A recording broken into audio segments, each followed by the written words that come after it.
kaum muslimat rahimani wa rahimakumullah.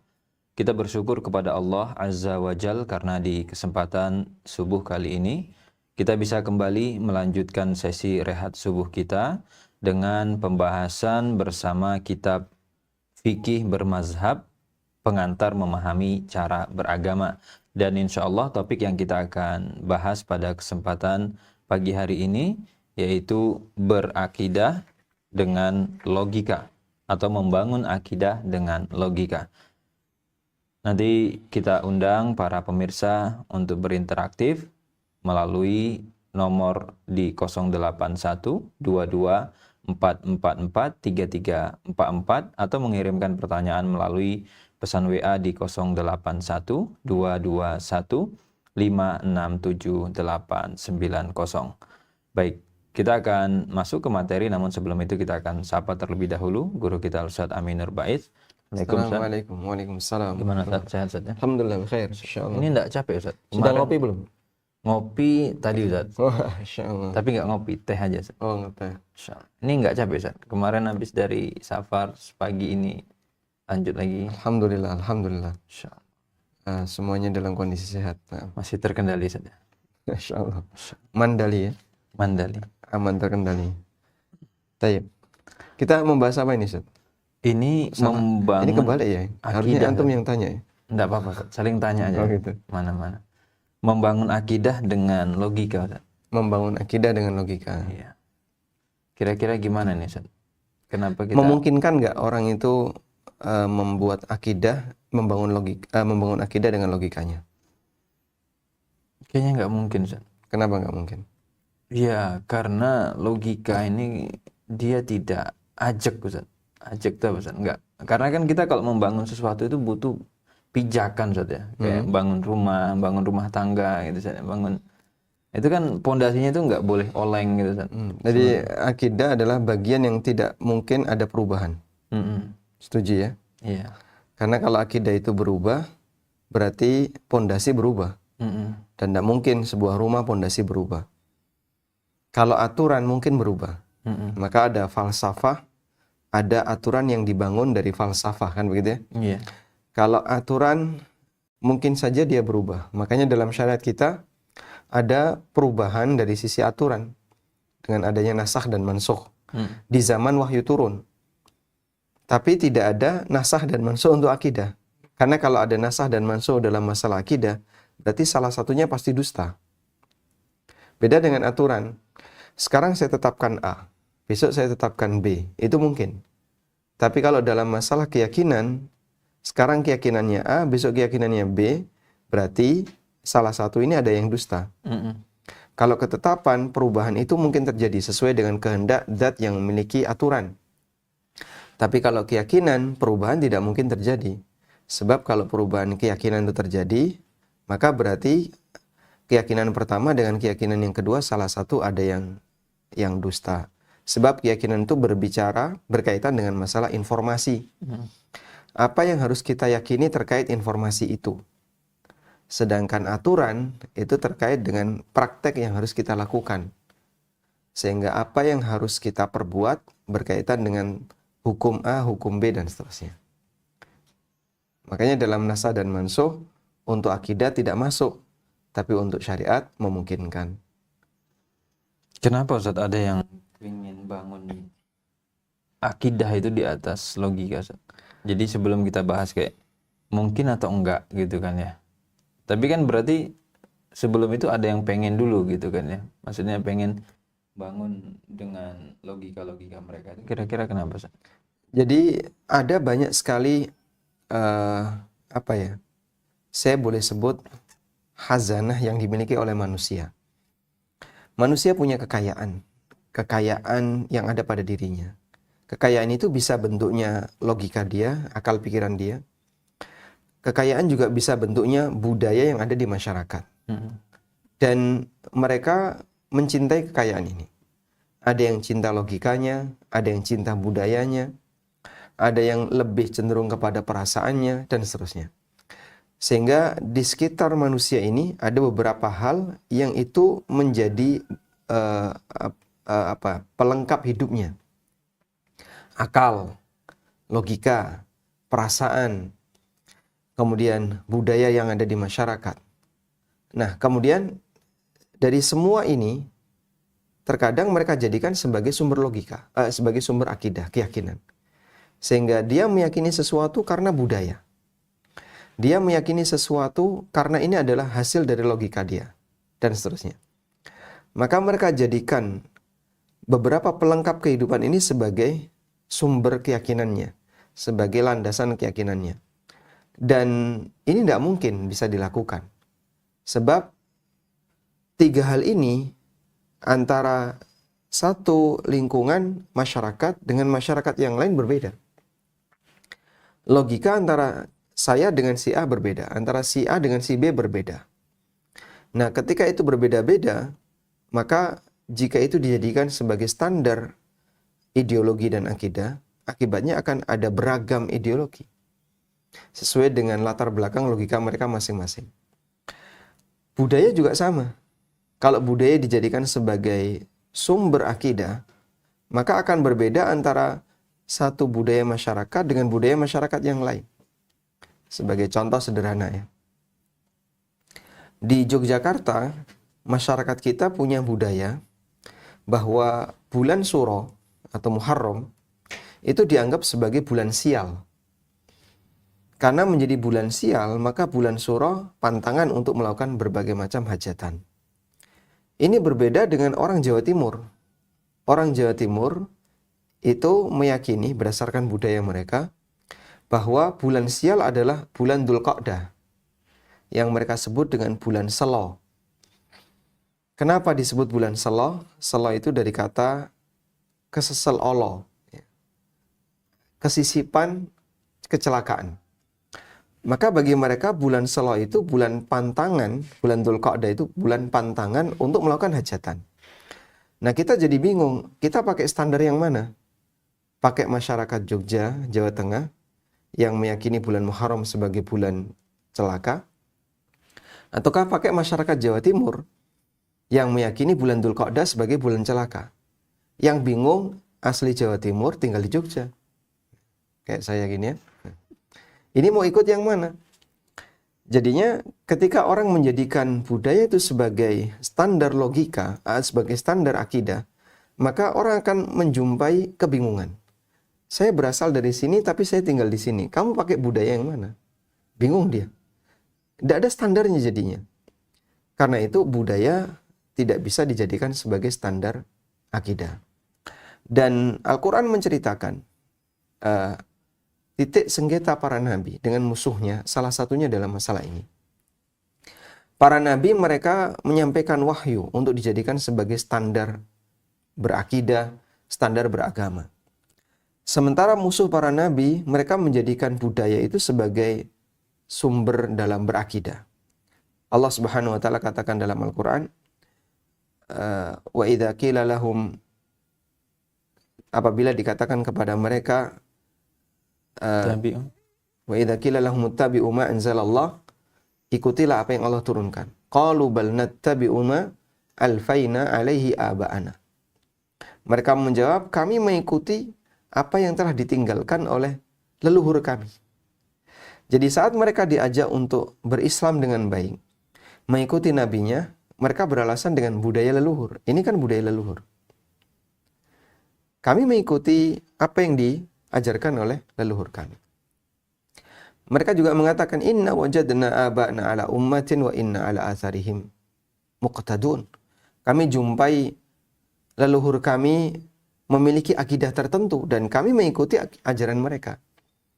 Jadi mereka menjadikan budaya sebagai latar belakang berakidah dan berkeyakinan, itu ditentang oleh para nabi. Akhirnya terjadilah titik sengketa antara mereka dengan para nabi disebabkan masalah budaya. Nanti akan kita bahas itu ya. Maka beberapa poin ini tidak bisa jadi sumber akidah, baik logika, baik budaya, maupun perasaan. Orang kadang berakidah main perasaan. Terutama misalnya model-model kasyaf itu ya. Akidah kasyaf, itu sumbernya perasaan. Sehingga kenapa ada orang seperti itu? Karena kecintaan mereka, kecenderungan mereka terhadap properti yang mereka punya. Padahal sebenarnya itu tidak bisa dijadikan sebagai sumber dalam berakidah. Masya Allah. Ustaz, ini kira-kira apa contoh, Ustaz? Contoh kasus mungkin ya, atau contoh real gitu, Ustaz. Orang ini bangun akidahnya pakai logika gitu, Ustaz. Mungkin ada contoh yang kayak kalau tadi kan istilahnya faktor-faktor gitu, Ustaz, ya. Kayak kenapa orang akhirnya pakai logika atau yang lain, karena memang ya itu sebenarnya manusiawi juga, Ustaz, ya. Kayak kita mencintai dengan apa yang ada di lingkungan, apa yang kita punya gitu ya. Cuman mungkin karena sampai ke tahap berlebihan gitu, Ustaz, ya, akhirnya jadi masuk mempengaruhi akidah. Kalau contoh kasusnya apa, Ustaz? Kira-kira kayak ya, akidah tapi dibangun dengan logika. Baik. Jadi manusia itu kan tidak mengetahui apa yang telah terjadi di masa silam dan apa yang akan terjadi.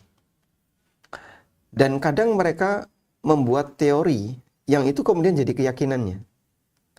Berkaitan dengan bagaimana kejadian alam semesta ini. Misalnya, gimana sih kok bumi ini bisa terbentuk? Bagaimana matahari bisa terbentuk? Bagaimana tata surya bisa terbentuk? Lalu kemudian dia membuat teori dengan logika dia. Dijadikanlah sebuah postulat. Dia merancang sebuah teori, postulat, lalu dari hasil postulat itu dia buat kesimpulan. Oh, bumi ini tercipta karena peristiwa Big Bang. Ada sebuah bintang yang besar berbenturan dengan bintang yang lain, terjadilah benturan yang sangat besar, Big Bang. Lalu yang satu utuh, yang satu pecah berkeping-keping. Kemudian mereka berputar terus berpilin, akhirnya jadi bulatan-bulatan, jadilah planet-planet. Kemudian ada yang mengatakan, oh enggak, ini tercipta karena dulu ada udara yang berpilin, ya, yang berputar cepat, akhirnya semakin memadat, kemudian jadilah benda-benda planet. Dan jumlah udara itu banyak sekali. Ada yang jadi bintang, ada yang jadi planet. Itu kan postulat. Kemudian itu diyakini sebagai akidah. Maka dalam pandangan mereka, bumi dan seisinya, serta berbagai macam planet yang ada di sekitarnya, ini bukan karena ciptaan Allah. Tapi terjadi melalui proses tadi.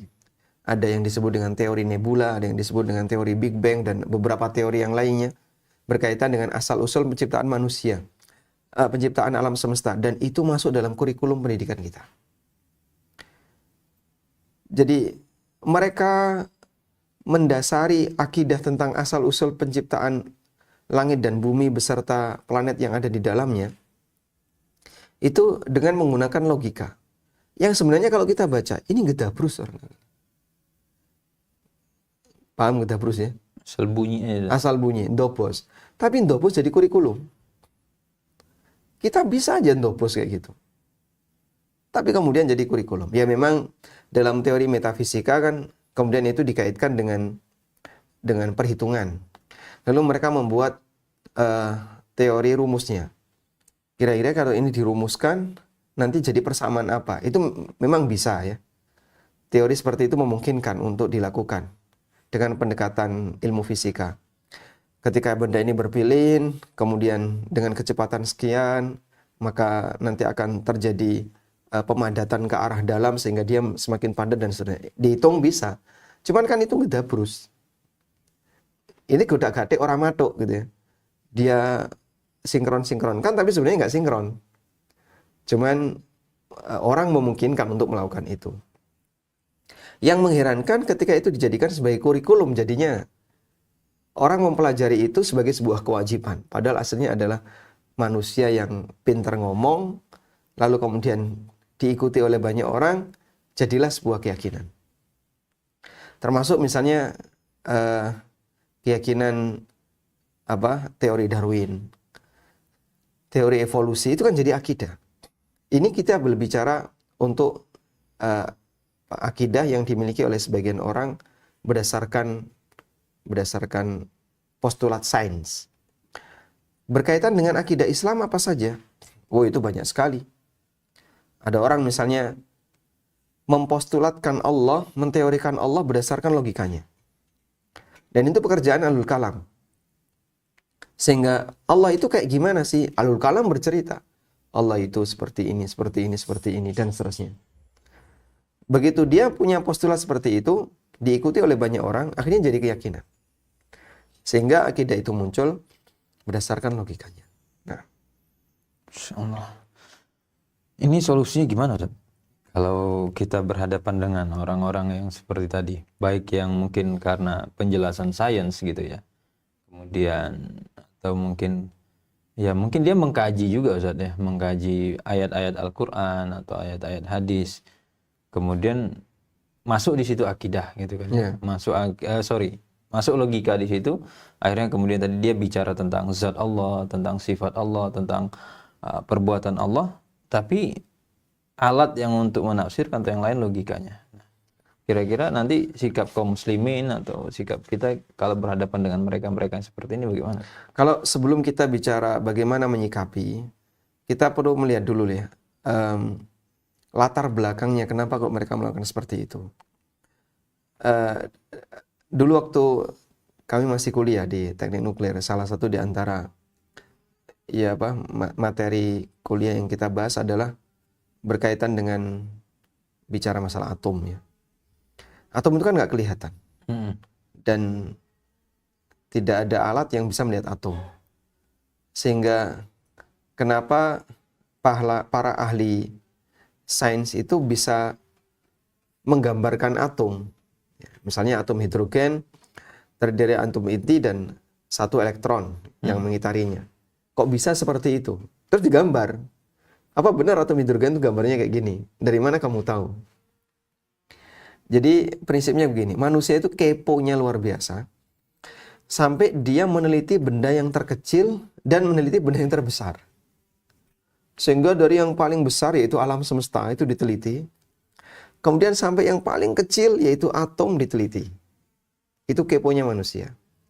Makanya sains dalam kondisi ini, dia itu sudah mencapai di ujung atas dan ujung bawah dari sisi ukuran.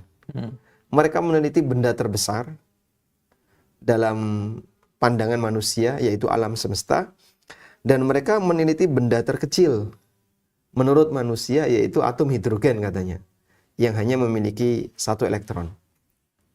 Nah, dalam penelitian tentang atom-atom seperti ini, sebenarnya yang digunakan itu kan eksperimen.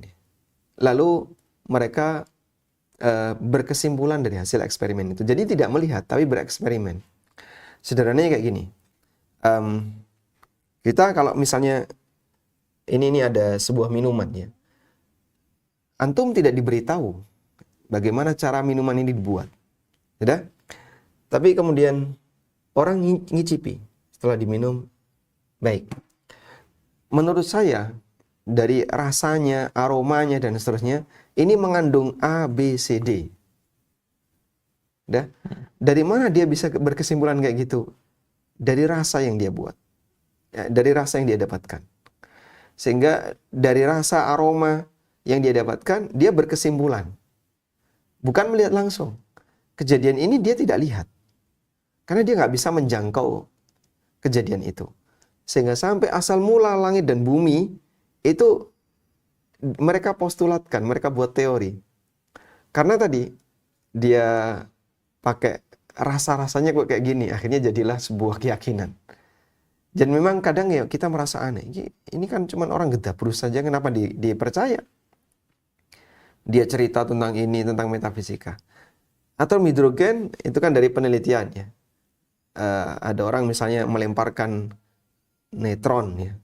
Kemudian terkena, dia bisa mengenai satu neutron yang terlepas. Kemudian atom itu rusak. Oh, berarti ini atomnya hanya terdiri dari satu neutron, satu proton, dan satu elektron. Kemudian dia buat gambar, jadilah atom hidrogen. Sehingga dari eksperimen itu, kayaknya kok kesimpulannya seperti ini. Ini mungkin masih bisa diterima, karena ini hubungannya hanya masalah dunia. Tapi terus itu digunakan dan dikiaskan untuk masalah ketuhanan. Sehingga dia membayangkan Tuhan itu seperti ini. Kenapa Anda meyakini seperti itu? Karena Tuhan tuh harus kayak gini. Nggak boleh seperti ini. Dia memaksakan dengan logikanya. Tuhan harus seperti ini, tidak boleh seperti ini.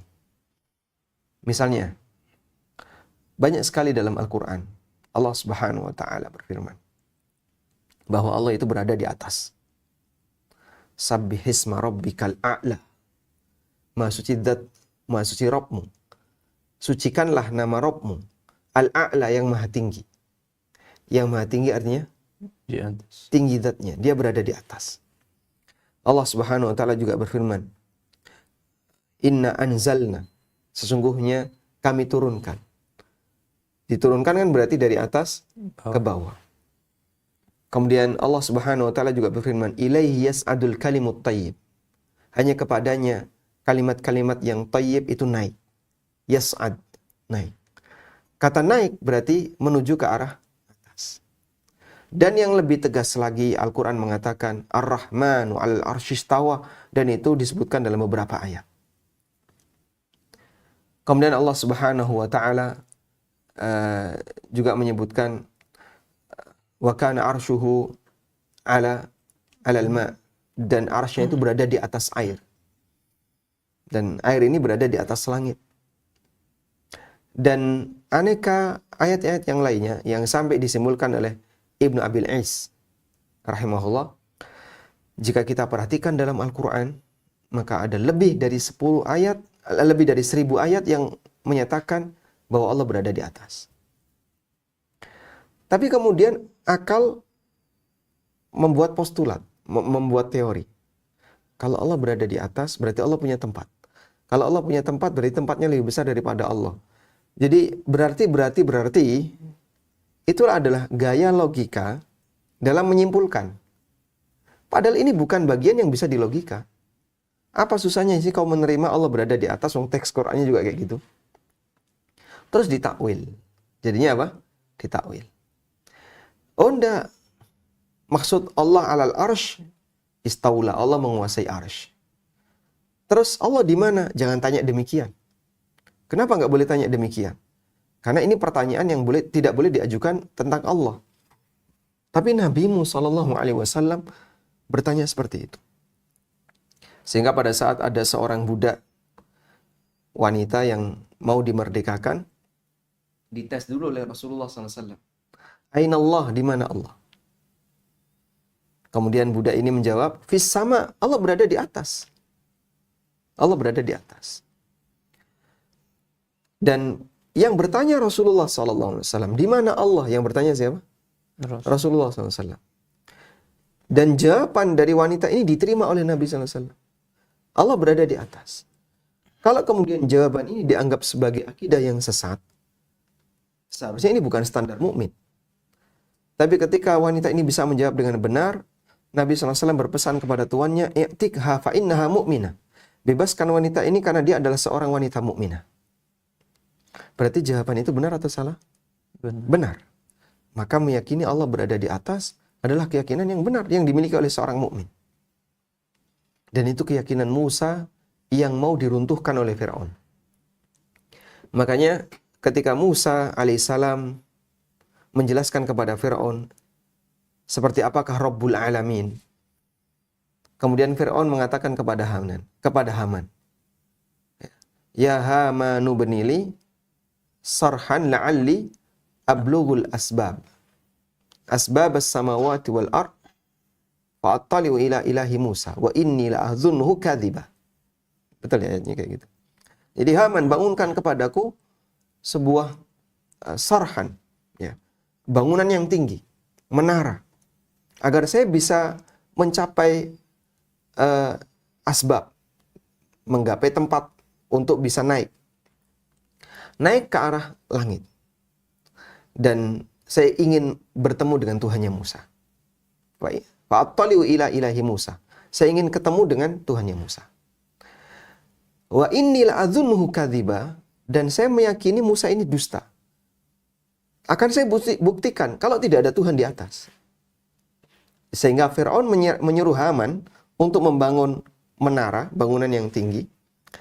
Karena Firaun ingin membuktikan kalau Musa ini dusta. Tidak ada Tuhan di atas. Sehingga menolak keyakinan bahwasanya Allah di atas. Itu akidahnya Firaun. Ketika Musa sudah menjelaskan kepada Firaun seperti apakah Rabbul Alamin dan di manakah Rabbul Alamin, tapi ditolak oleh Firaun. Baik. Kemudian, meyakini bahwasanya Allah di atas itu kan tidak sama dengan Allah bertempat. Karena Allah tidak butuh hambanya. Sebab yang namanya Yang namanya gambaran logika itu memang terjadi. Kita mengatakan Allah berada di atas. Tapi logika kamu hentikan. Jangan kemudian berkhayal. Yakini sebagaimana teks Al-Quran yang ada. Karena Quran bilang demikian. Nah, tapi kan mereka nggak terima.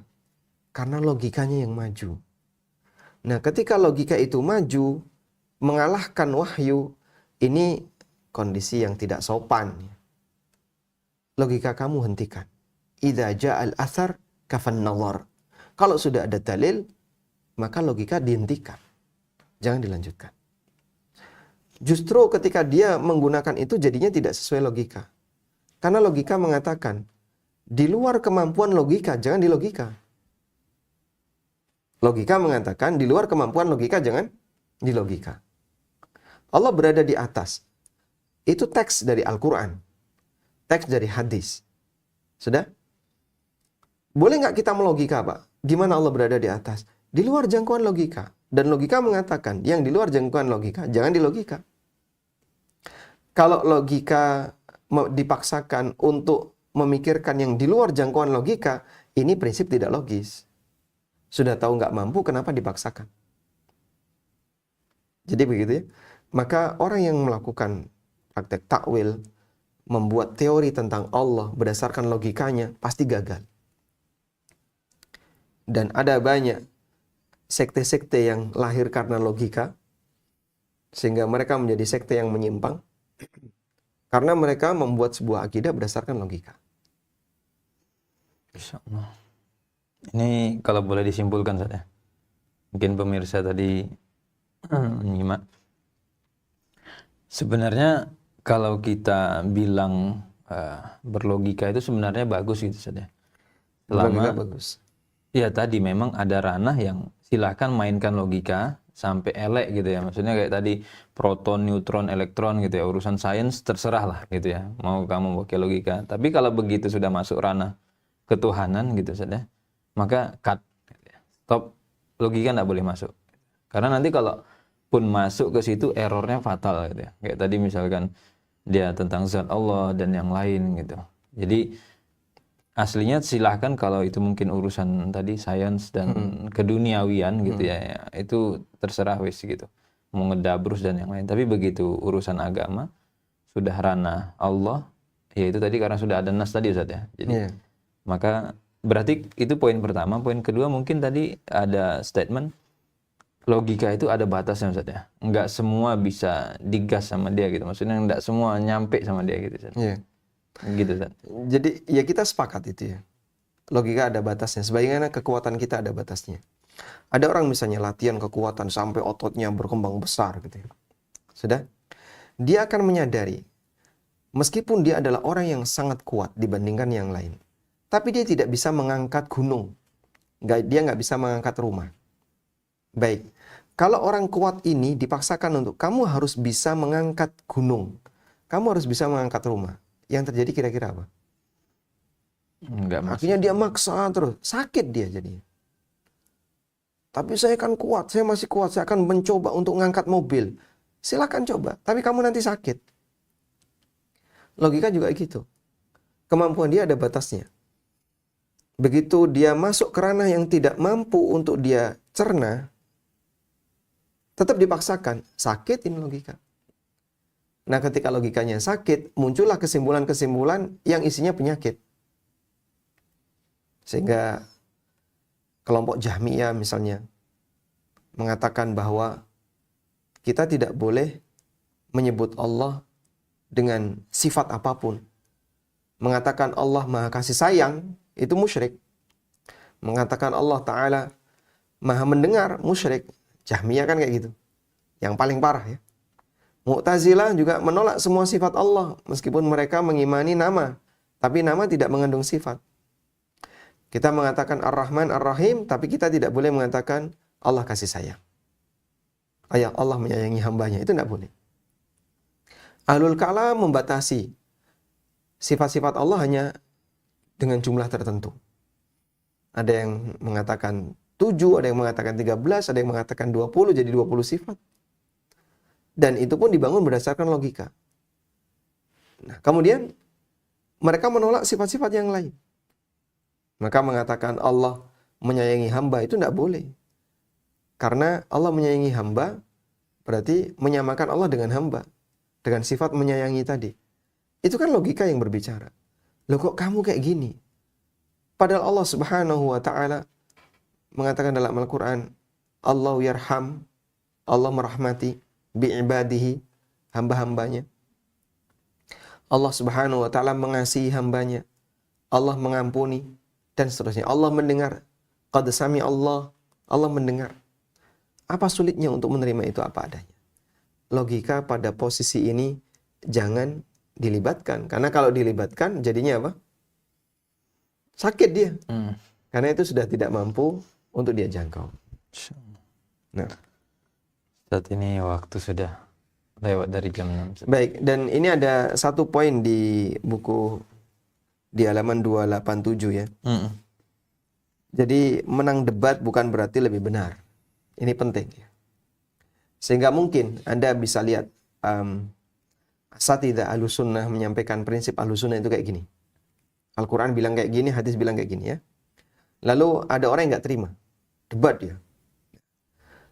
Dalam debat bisa jadi justru yang selain Ahlussunnah yang menang. Tapi apakah kemudian dia benar? Tidak. Coba kita lihat ini ya. Nabi SAW pernah mengatakan, akhwafu ma akhafu alaikum jidalu munafiki alimil lisan. Yang paling aku takutkan menimpa kalian adalah perdebatan yang dilakukan oleh orang munafik yang pintar ngomong. Nah, maka kita bisa lihat, menang debat itu masalah pintar dan tidak pintar ngomong. Bukan masalah benar dan salahnya. Makanya Imam Malik, rahimahullah, ketika diajak debat oleh seseorang, ini yang saya sebutkan di halaman 286. Dia kan ditantang debat, beliau rahimahullah ditantang debat oleh seseorang. Kemudian Imam Malik bertanya, jika kamu bisa mengalahkanku dalam debat, lalu apa selanjutnya? Tanya Imam Malik. Kemudian orang itu mengatakan, jika aku bisa mengalahkan Anda harus mengikuti pendapat saya. Imam Malik bertanya lagi, lalu jika ada orang lain yang berdebat dengan kita, kemudian orang itu bisa mengalahkan kita, bagaimana? Kata orang ini, nanti kita ikuti pendapatnya. Yang kemarin saya sebutkan ya. A, B debat, menang A, maka B ikut A. Lalu A debat dengan C, menang C. Akhirnya dua orang ini ikut C. C debat dengan D, menang D. Bertiga ikut D. Nanti D debat dengan E, menang E. Mereka berempat jadi ikut E. La haula wala quwata illa billah. Jadinya akidah mengikuti siapa yang menang debat. Dan menang debat itu urusan pintar ngomong. Maka siapa yang lebih pintar ngomong, dia menang debat. Meskipun belum tentu dia benar. Tidak hanya dalam masalah agama, termasuk juga dalam masalah yang lain. Saya pernah nonton obrolan di TV ya. Dan waktu itu mungkin masih zaman Pak SBY.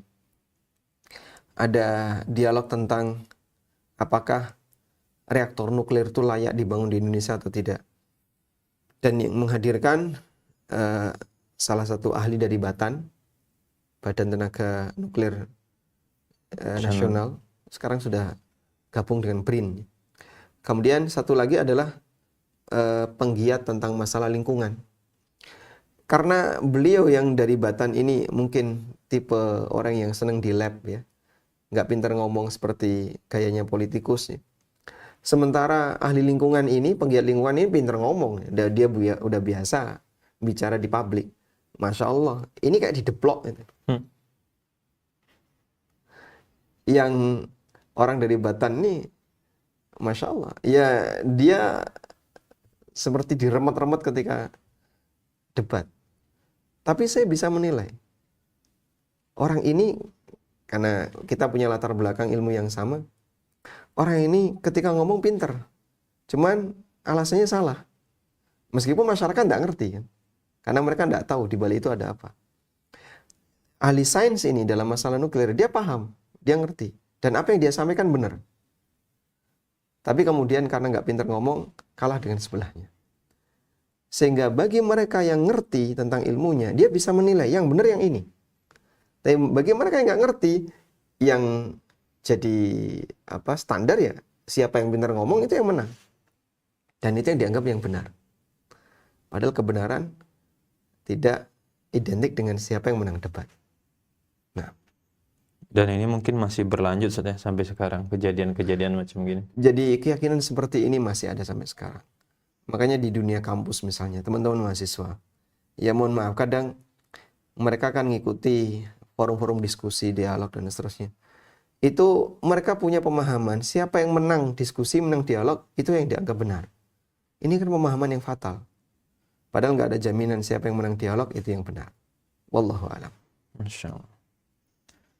Berarti ini mungkin PR Ustaz ya, bagi yang pembawa kebenaran untuk belajar ngomong mungkin Ustaz ya. Jadi sehingga ketika dia menyampaikan, menjelaskan di forum, minimal nggak debat juga Ustaz ya. Minimal ketika satu arah pun istilahnya orang ketika mendapatkan penjelasan tuh mukni gitu ya. Artinya tenang gitu, ngerasa kayak oh iya ini.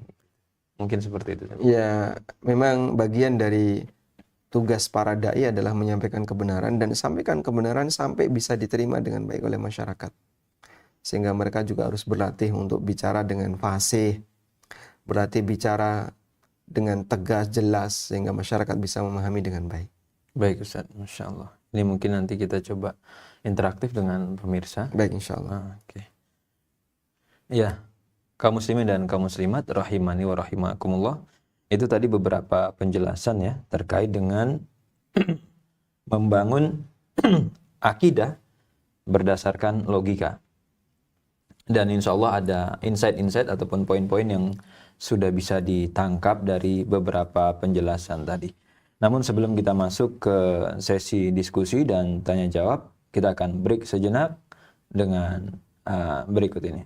Atas kemudahan dari Allah Ta'ala, Umroh bareng ANB bekerja sama dengan Travel Nur Ramadan Wisata akan menyelenggarakan Umroh Akbar bersama Ustadz Amin Nurbait dan Ustadz Wira Mandiri Bahrun dengan biaya mulai 29,9 juta untuk quart.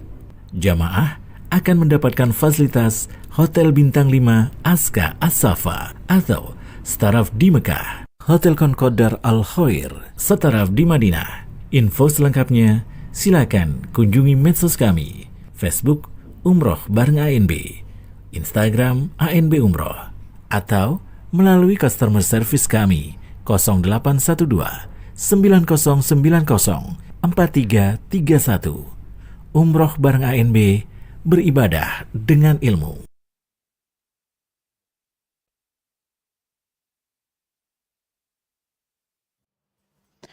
Baik, kaum muslimin dan kaum muslimat rahimani wa rahimakumullah.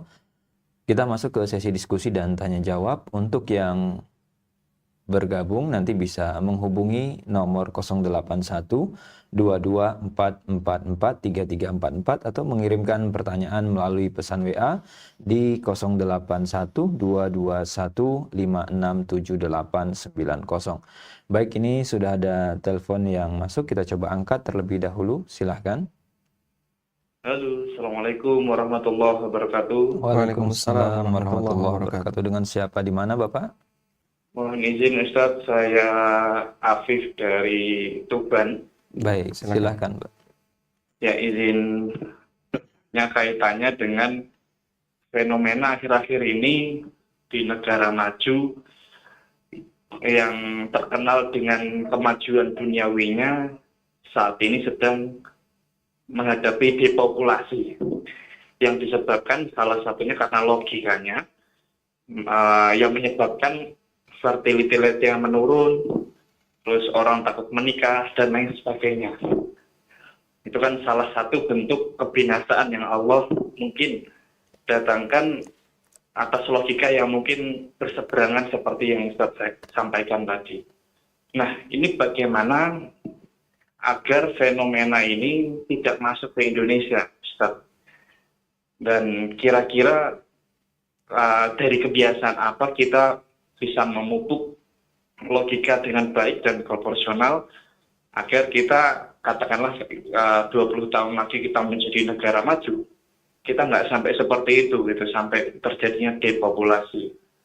Itu Ustaz.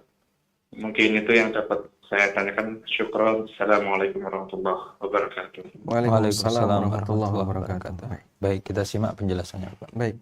Saya sebenarnya punya catatan tentang fenomena ini, tapi tadi tak buka, muter-muter HP saya. Baik. Jadi kalau saya melihat justru begini. Allah Subhanahu wa taala membalas makar mereka. Wa makaru wa makarallah wallahu khairul makirin. Mereka berbuat makar, mau melakukan konspirasi. Wa makarallah, dan Allah membalas konspirasi mereka. Wallahu khairul makirin, dan Allah Subhanahu wa taala sebaik-baik ketika membalas konspirasi. Ada sebuah teori yang itu diajarkan ke kita. Saya masih ingat karena dulu waktu SMA, bahkan mungkin SMP, kita sudah mempelajari itu. Bahwa ketika populasi manusia ini dibiarkan terus berkembang, maka lambat laun mereka tidak akan bisa mendapatkan tempat tinggal. Bumi ini akan sangat padat, mereka akan rebutan makanan, rebutan tempat tinggal, dan seterusnya. Dengan membuat perhitungan tentang berkembangnya populasi manusia, tapi dibuat perhitungan matematis. Akhirnya dia buat postulat, kira-kira di tahun sekian, populasi manusia akan ada di nilai sekian. Akhirnya dia buat kesimpulan, populasi manusia harus ditekan. Populasi ini harus ditekan. Nah, penekanan populasi itu adalah dengan melakukan kampanye. Kampanye apa? Kampanye KB. Penekanan, jangan punya anak banyak, dan seterusnya.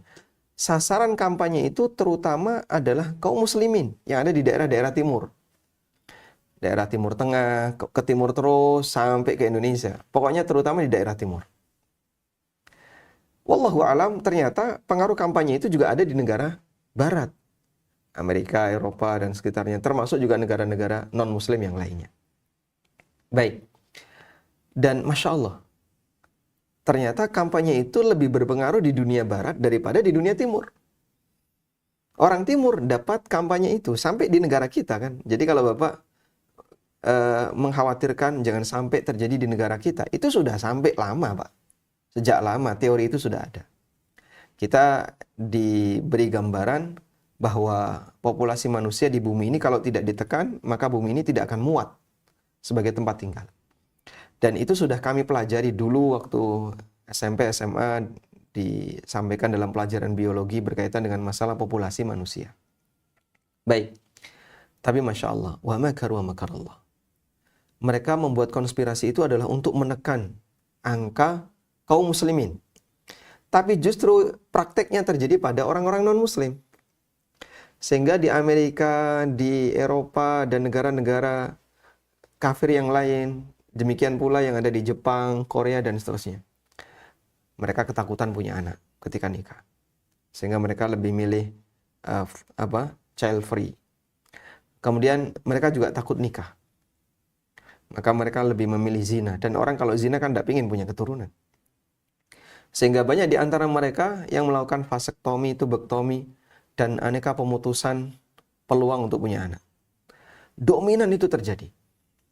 Saat dominan itu terjadi, terjadilah depopulasi. Sampai pada tingkatan mengkhawatirkan. Cina sendiri yang merupakan negara dengan populasi terbesar, sampai membuat kebijakan tidak boleh punya anak lebih dari satu. Sehingga para pengantin-pengantin itu hanya merencanakan punya anak satu. Dan itu berlangsung cukup lama, beberapa tahun. Sampai akhirnya pemerintah melakukan riset dan kesimpulannya adalah ini kalau dibiarkan mengkhawatirkan. Etnis ini akan punah ketika jumlah anaknya dibatasi. Akhirnya kebijakan itu diubah. Dan boleh memiliki anak lebih dari satu. Tapi karena masyarakat sudah menikmati dengan anak hanya satu, sehingga mereka bisa menikmati hidup, berfoya-foya dengan dunia yang dia punya, tidak terbebani dengan jumlah anak yang banyak, maka mengubah mindset itu mereka kesulitan. Akhirnya jadilah budaya mereka Sehingga Masya Allah, Allah Subhanahu wa Ta'ala membalas konspirasi mereka yang ingin menekan jumlah populasi kaum muslimin, justru yang terjadi berbalik arah ke mereka. Populasi mereka semakin turun, jadilah piramidanya terbalik. Jumlah yang tua lebih banyak daripada yang muda. Di beberapa negara sudah sampai mengkhawatirkan, bahkan ada yang memperhitungkan etnis ini akan punah jika ini dibiarkan. Mereka mengeluarkan biaya yang besar untuk memotivasi masyarakat agar punya anak. Di Indonesia nggak perlu. Negara nggak perlu keluar biaya untuk memotivasi masyarakat punya anak. Masya Allah, kaum muslimin Indonesia adalah masyarakat yang tidak takut untuk punya anak banyak. Terutama kaum muslimin Ahlus Sunnah. Sehingga banyak di antara mereka yang anaknya ada yang 10, 9, belasan. Ada salah satu teman saya, anaknya berapa ya? Mungkin 17 atau berapa itu. Ya, bukan dari ibu satu tentu saja ya. Jadi dia punya anak 17. Masya Allah. Mereka yang belajar Al-Quran dan Sunnah dengan benar, mereka justru jumlah anaknya banyak. Dan Allah Subhanahu wa Ta'ala menjamin, bumi ini nggak bakalan turun. Bumi ini nggak bakalan kurang. Wa ja'alnal arda kifata ahya'an wa amwata. Aku jadikan bumi ini cukup untuk menampung yang hidup maupun yang mati. Tidak mungkin orang rebutan dengan kuburan, itu tidak mungkin. Kamu nanti lama-lama nggak punya tempat tinggal ya. Rumahmu jadi tergusur dengan kuburan. Itu tidak mungkin. Bumi masih demikian luas. Masih banyak tempat yang belum dihuni oleh manusia. Allah berikan jaminan bumi ini cukup untuk menampung yang hidup maupun yang mati. Sehingga nggak perlu nyari bumi yang lain. Nyari daratan yang lain tidak perlu. Sehingga kejadian depopulasi itu alhamdulillah memang sudah didoktrinkan di Indonesia. Tapi Masya Allah, justru yang lebih terkena pengaruhnya adalah non-muslim. Wallahu a'lam. Berarti ini kalau bisa disimpulkan counternya itu justru ilmu agama itu sendiri, Ustaz. Betul sekali. Counternya adalah ilmu agama. Masya Allah. Baik Ustaz, kita beralih ke pertanyaan berikutnya Ustaz dari pesan di WA.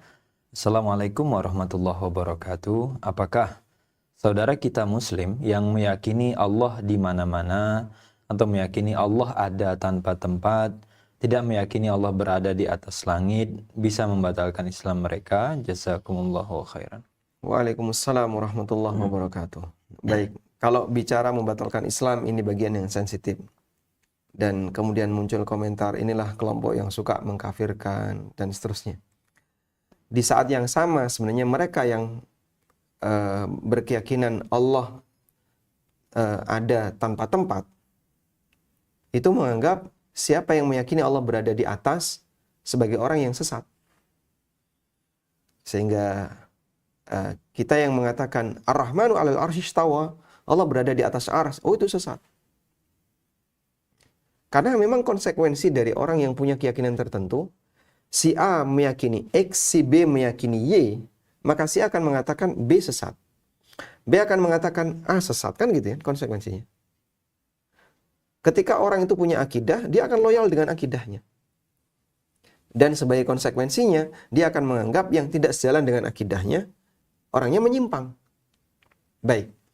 Makanya kalau disebut ini suka menyesatkan, maka jawaban yang sama juga terjadi pada mereka. Mereka juga menyesatkan kita. Karena akidahnya beda. Dalam masalah di manakah Allah Subhanahu wa Ta'ala. Perdebatan ini terjadi sejak masa silam. Sampai Imam Adz-Dzahabi rahimahullah menulis sebuah buku khusus, Mukhtasar Al-Ulu. Buku yang membahas tentang makna dari Al-Ulu, ketinggian Allah. Allah berada di atas, Allah maha tinggi. Penjelasan detailnya bagaimana? Debat yang terjadi di kalangan kaum muslimin seperti apa? Karena debat ini sejak masa silam. Adz-Dzahabi menulis itu.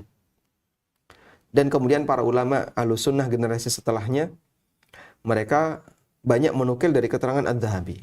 Pak, kami nggak terima. Kenapa? Adz-Dzahabi itu Wahabi. Subhanallah. Adz-Dzahabi meninggal tahun berapa? Kok kemudian disebut Adz-Dzahabi? Pengikutnya Wahabi. Adz-Dzahabi. Imam Adz-Dzahabi meninggal tahun berapa? Adz-Dzahabi rahimahullah meninggal pada abad ke-8 atau ke-7. Sekitar itu ya. Insyaallah. Kita cek, Ustaz. Coba kita cek. Nah. Jika Adz-Dzahabi rahimahullah beliau meninggal pada abad 8. Meninggal tahun 748 Hijriah. Syekh Muhammad bin Abdul Wahhab 1000-an Hijriah. Kok bisa disebut Adz-Dzahabi? Wahabi ini gimana sih? Oh, dia yang mengikuti Wahabi. Masya Allah, Anda nggak tahu sejarah kalau kayak gitu. Adz-Dzahabi rahimahullah dengan bukunya Al-Ulu menjelaskan tentang makna Allah Maha Tinggi dan seterusnya. Kami nggak terima Adz-Dzahabi. Ya sudah. Kalau Anda tidak terima Adz-Dzahabi dengan alasan ini, di mana Al-Hafidz Ibnu Hajar yang memuji Adz-Dzahabi? Baik. Oleh karena itu, berbicara tentang Allah Subhanahu wa taala berada di atas, itu adalah akidah yang menjadi titik sengketa sejak masa silam, dan kita meyakini sebagaimana Al-Qur'an sampaikan. Apakah kemudian yang tidak memiliki akidah seperti itu yang mengatakan Allah berada di mana-mana dan itu memberikan konsekuensi yang sangat negatif? Coba pikirkan, Allah berada di mana-mana. Bayangannya gimana? Tidak semua tempat itu mulia untuk disebutkan. Toilet, tempat sampah. Konsekuensi ketika Allah berada di mana-mana, bagaimana dengan toilet, tempat sampah, tempat-tempat kotor yang lainnya? Oh, enggak kayak gitu. Allah berada di hati setiap orang yang beriman. Kalau orang mukmin ini sedang bermaksiat gimana? Dan Allah berada di dalamnya. Sehingga membangun sebuah akidah pakai logika, nanti akan benturan dengan logika yang lain. Baik. Lalu ada yang mengatakan, Allah mawujud bila makan. Itu kan doktrin. Allah itu ada tanpa tempat. Gambaran tanpa tempat itu hanya bisa diberikan untuk yang ada di dunia hayalan. Dunia hayalan itulah tanpa tempat. Dan Rabbmu itu mawujud. Sesuatu yang mawujud, dia ada, dan Allah jelaskan di mana dia berada. Alal arsy, dia berada di atas arsy. Berarti arsy tempat Allah. Kita mengatakan sesuai dengan Al-Quran katakan, Allah berada di atas arsy. Jangan berhayal. Makanya dalam membahas tentang Allah Subhanahu wa taala, ikuti berita yang ada dalam Al-Quran maupun hadis, hindari hayalan. Sebab yang seperti ini tidak mungkin untuk dihayalkan. Orang kemudian kan berhayal. Nah, berhayal itu kan yang menyebabkan dia menolak. Karena setelah dia hayalkan, maka dia postulatkan, dia tajsim dulu ya. Setelah tajsim, baru ditolak. Oh, ini tidak benar. Setelah dihayalkan. Coba kalau nggak dihayalkan, kan diterima. Hal yang Anda dapatkan mungkin tidak masuk akal. Pertama ketika Anda mendengar, tapi ini benar loh ya. Tapi kok khayalan saya nggak masuk ya? Jangan dihayalkan. Mau khayalan nggak masuk. Dan itu benar. Misalnya orang disiksa di neraka dengan sedemikian rupa sampai ganti-ganti kulit dan seterusnya. Ya, khayalan kita kan nggak nyambung. Tapi orang yakin, orang yang dihukum di neraka, ketika hancur diperbarui lagi oleh Allah, hancur diperbarui lagi. Dan orang bisa mengimani itu, tapi khayalannya nggak main. Maka hal yang sama juga seharusnya Anda berlakukan untuk ayat yang bercerita tentang Allah Subhanahu wa taala, tentang akidah. Baik. Nah, apakah mereka sampai keluar dari Islam? Jawabannya, kita tidak mengatakan demikian karena ini terjadi disebabkan karena takwil. Bukankah mereka punya keyakinan itu latar belakangnya adalah mau melakukan tanzih, mensucikan Allah. Tapi karena metode mereka yang salah, jadinya menghasilkan sesuatu yang salah. Nah. Baik Ustaz, Masya Allah. Jadi mungkin perlu sikap kedewasaan juga Ustaz ya dalam diskusi terkait topik-topik semacam ini. Kalau kita bisa diskusi dengan saling terbuka, insya Allah, dan diiringi dengan i'tikad yang baik untuk mencari kebenaran, insya Allah mudah bagi orang untuk bisa mempelajari akidah Ahlussunnah dengan tepat. Baik Ustaz, mungkin ini karena waktu sudah habis, ada closing statement atau langsung kita? Baik. Jadi takwil itu ada batasnya. tidak semuanya boleh ditakwil. Dan jangan kita punya keyakinan mayoritas isi Quran bisa ditakwil. Takwil itu kan pemahamannya memahami teks tidak sebagaimana makna tekstualnya, kan gitu ya. Kalau saya mengatakan saya minum kopi, tapi Anda karena nggak percaya, oh enggak, itu paling dia minum es cincau, dikiranya kopi. Nah, mentakwil kata kopi ke es cincau, ini namanya proses takwil. Sebuah teks dipahami tidak sebagaimana makna tekstualnya, tidak sebagaimana dhahirnya. Baik. Kalau setiap saya bicara, lalu lawan bicara saya selalu mengatakan, oh maksud kamu itu kayak gini, maksud kamu kayak gini. Itu kan sama dengan lawan bicara saya menganggap saya kalau bicara nggak jelas. Karena ketika saya ngomong A, dibelokkan ke B. Saya ngomong C, dibelokkan ke D. Semuanya dibelokkan. Itu kan jadi kesimpulannya, saya kalau ngomong jadi nggak jelas. Paham ya? Baik. Nah, saya mohon maaf ini membuat kesimpulan. Orang yang hobi takwil dalam masalah nama dan sifat Allah, dalam masalah berbicara tentang Allah, semuanya serba ditakwil. Yang kata Ibnu Abil Is, ada lebih dari 1000 dalil yang menyebutkan Allah berada di atas. Ditakwil semuanya. Bayangin, lebih dari 1000 dalil ditakwil. Ini Quran nggak jelas. Meskipun mereka nggak ngomong kayak gitu. Ada banyak sekali hadis yang menyebutkan tentang sifat-sifat Allah. Allah tertawa, Allah takjub, Allah menggenggam, Allah menggulung. Yauma natwis sama katai sijilli. Al-Quran mengatakan pada hari di mana kami menggulung langit. Allah menggulung.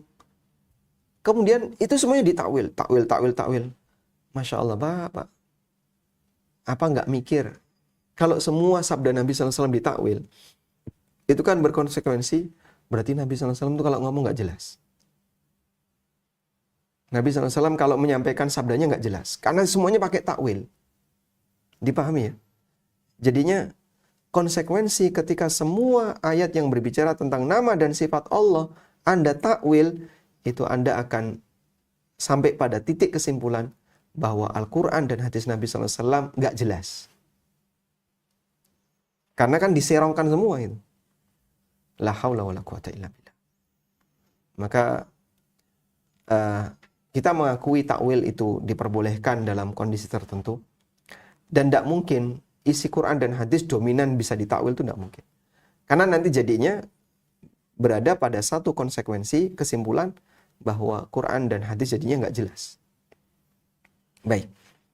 Oleh karena itu, memahami teks sesuai dengan dohirnya. Itulah prinsip yang perlu untuk kita bangun. Dan membangun akidah itu tidak bisa dari logika, tidak bisa dari apa lagi? Perasaan atau budaya. Tapi akidah itu paket yang diberikan oleh Allah kepada hambanya, hamba tinggal mempelajari. Walhamdulillah. Jadi kita dalam masalah akidah tidak diperintahkan untuk mencari. Tapi dalam masalah akidah, Islam yang menyediakan, tinggal kamu mempelajarinya dan mengikutinya. Wallahu a'lam. Baik Ustaz, insyaallah jazakallahu khairan untuk ilmu yang sudah diberikan.